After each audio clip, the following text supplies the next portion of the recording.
हमारे साथ बात करने के लिए हैं झारखंड के पूर्व मुख्यमंत्री बाबूलाल मरांडी। सर, सरहुल आ रहा है, कल से जो ट्रेंड कर रहा है, आपके हिसाब से सरना धर्म कोड क्या है और आप क्या मानते हैं? बाबूलाल मरांडी क्या सोचते हैं? देखो, पहली बात तो मैं ये कहूँगा कि धार्मिक मामला है, निजी व्यक्तिगत आस्था का विषय है। अब जिनको जो पसंद है वो माने, उसमें कहाँ कोई दिक्कत है। लेकिन आपने देखा होगा कि पिछले दिनों इस प्रदेश के मुख्यमंत्री ने क्या कहा कि आदिवासी हिंदू नहीं है। भाई, या तो राज्य के मुख्यमंत्री को पता नहीं है या ज्ञान नहीं है ठीक प्रकार से, उनको थोड़ा सा अध्ययन करना चाहिए।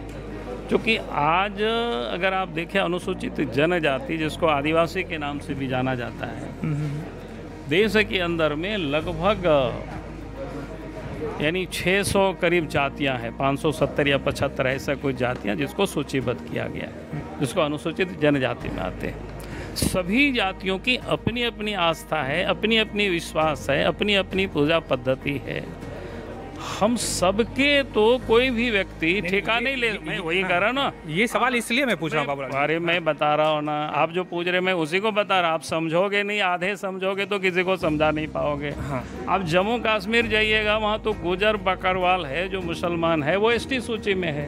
हाँ। हिमाचल प्रदेश आप चले जाएंगे, वहाँ पर राजपूत भी आपको अनुसूचित जनजाति की सूची में सूचीबद्ध है। फिर राजस्थान वगैरह में भील है, फिर गौड़ है, बाकी सारे बहुत सारे जो हमने कहा कि जैसे हम तो ये कुछ हमने आपके सामने उदाहरण दिया। तो सबके बारे में कौन कैसे ठेका ले सकता है अपने आप को?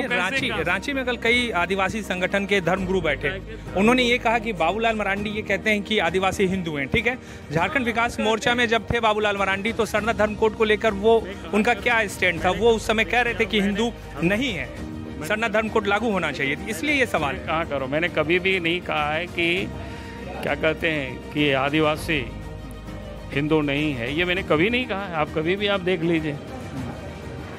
अब जहाँ तक रही सरना कोड की, तो भाई जिनको सरना कोड की जरूरत है मांग करते हैं, हम उनका क्यों विरोध करेंगे? डेमोक्रेसी में हर किसी को अपनी मांग रखने का अधिकार है और मांग रख सकती है, उसका हम क्यों विरोध करेंगे? वर्तमान जो सत्र है लोकसभा का, उसमें आपको लगता है कि इस मामले को लेकर केंद्र सरकार को स्टेप उठाना चाहिए? क्योंकि राज्य सरकार तो ये कह रही है कि हमने, देखिए वो तो केंद्र सरकार जवाब देगी ना, उस पर हम तो कोई अधिकृत नहीं है। आपकी पार्टी की सरकार है सर? नहीं, मेरे पार्टी की ओर से, लेकिन मैं उसके लिए अधिकृत नहीं हूँ। जितना मैं जानता हूँ, जितना मैं समझता हूँ। और मैं एक बात और कहूँगा कि जो लोग ये कहते हैं कि हिंदू के बारे में, तो मैं लोगों को कहता हूँ कि भाई हिंदू मतलब ये नहीं होता है कोई एक उपासना पद्धति और कोई एक देवी देवता सनातन का एक खास देवी देवता और खास पूजा पद्धति का नाम हिंदू नहीं है।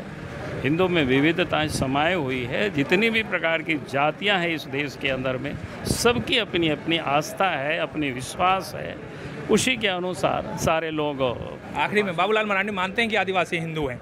नहीं, मैं तो एकदम मानता हूँ। मैं तो बार बार कहता हूँ यार, हम आप देखेंगे कि मेरा आप नेट में देख लीजिए, हमने जो सेंसस में भी अब जो अपने ये में भी डाले हैं, तो उसमें आप देख लीजिए कि हमने हिंदू लिखा है।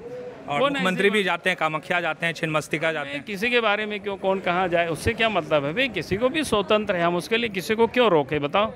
ठीक, बहुत शुक्रिया। ये थे हमारे साथ झारखंड के पूर्व मुख्यमंत्री बाबूलाल मरांडी। दरअसल झारखंड की सियासत में ये बहुत चर्चा हो रही है कि आदिवासी हिंदू हैं, नहीं हैं। बाबूलाल मरांडी क्या सोचते हैं वो आपने अभी सुना।